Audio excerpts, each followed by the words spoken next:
Want to move your investments to Schwab without selling and triggering taxes? If in-kind transfers sound complicated, you're not alone. Today, we're transferring assets in kind to Charles Schwab the right way. Welcome back to Guide with Samuel.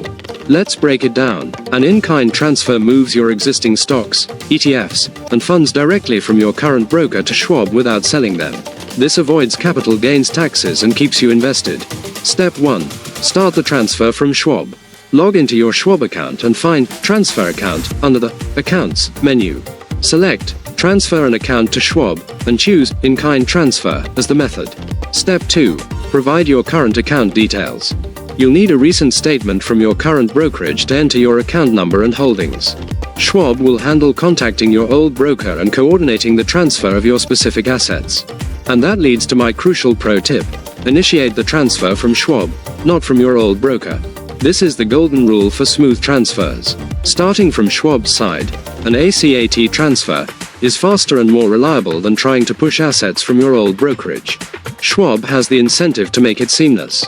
So, just like that, you can consolidate your investments without tax consequences. An in-kind transfer goes a long way in simplifying your financial life while staying invested. Now I'm curious, have you ever transferred investments between brokers?